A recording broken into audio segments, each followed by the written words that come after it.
BTech, BSc agriculture join అవ్వాలనుకుంటున్నారా? అది కూడా 100% ప్లేస్మెంట్ గ్యారంటీతో. జీడీ గోన్కా యూనివర్సిటీ, హర్యానా.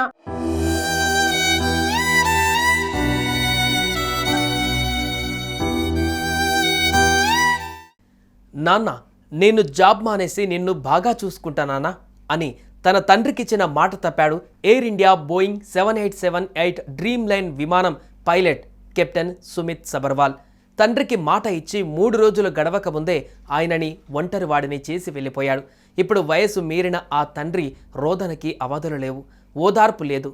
8200 గంటల పాటు విమానాలని నడిపిన అనుభవం ఉన్న కెప్టెన్ సుమిత్ని 6 నిమిషాలలో అకాల మరణం కబలించింది.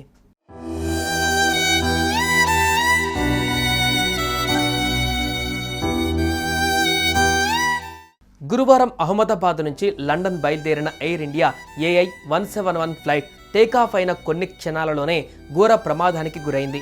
అందులోని ఒక్క ప్యాసింజర్ మినహా మిగిలిన వారి ప్రాణాలు గాల్లోనే కలిసిపోయాయి. ఈ విమానాన్ని నడిపే కెప్టెన్ సుమిత్ సబర్వాల్ కూడా ప్రమాదంలో మరణించారు. అయితే సుమిత్ సబర్వాల్కి సంబంధించి ఓ విషాదకర సంఘటన ఇప్పుడు వెలుగులోకి వచ్చింది. 3 రోజుల క్రితమే తన తండ్రిని కలవడానికి వెళ్లిన సుమిత్ తండ్రి వయసు మీరి బాధపడుతుండడంతో ఉద్యోగం మానేయాలని డిసైడ్ అయినట్టుగా అతని ఫ్రెండ్స్ చెబుతున్నారు. ఒంటరిగా ఉన్న తన తండ్రిని దగ్గర ఉండి చూసుకోవాలని అనుకున్నట్లుగా వాళ్ళు చెబుతున్నారు. విమానం బయలుదేరే ముందు తన తండ్రికి కాల్ చేసి లండన్ చేరుకున్న తర్వాత నేను మీకు ఫోన్ చేస్తాను అని చెప్పినట్టుగా తెలుస్తోంది. ఇంతలోనే ఇంతటి ఘోరం జరిగిందని ఫ్రెండ్స్ కంటతడి పెడుతున్నారు.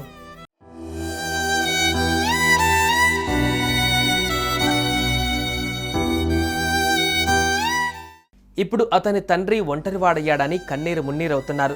సుమిత్ ఇంటికి చేరుకున్న అధికారులు, రాజకీయ నేతలు సుమిత్ తండ్రిని ఓదార్చారు. ఎంతమంది ఓదార్చినా ఆఖరి రోజులలో ఆ 90 ఏళ్ల తండ్రి పడే వేదన తీరేది కాదు. ప్రస్తుతం ఆయన ముంబైలోని పోవై ప్రాంతంలో ఒంటరిగా ఉంటున్నారు.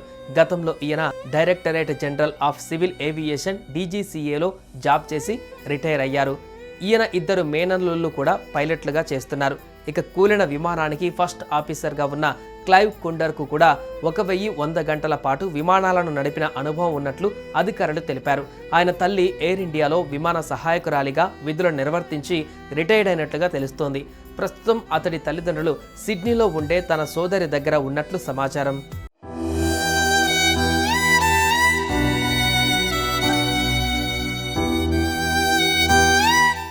ఇక ప్రమాదంలో చనిపోయిన వారి మృతదేహాలను గుర్తించడానికి ఫోరెన్సిక్ డెంటల్ ఐడెంటిఫికేషన్ DNA పరీక్షలు ప్రారంభించారు.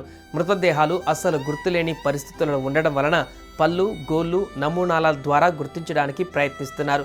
ఈ మొత్తం ప్రక్రియ అంతా పూర్తి చేయడానికి 1 లేదా 2 రోజులు పట్టవచ్చని చెబుతున్నారు.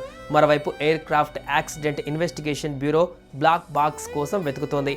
ఇంజన్ వైఫల్యం లేదా రెక్కల ఫ్లాప్ పనిచేయకపోవడం ప్రమాదానికి కారణం కావచ్చని చెబుతున్నారు.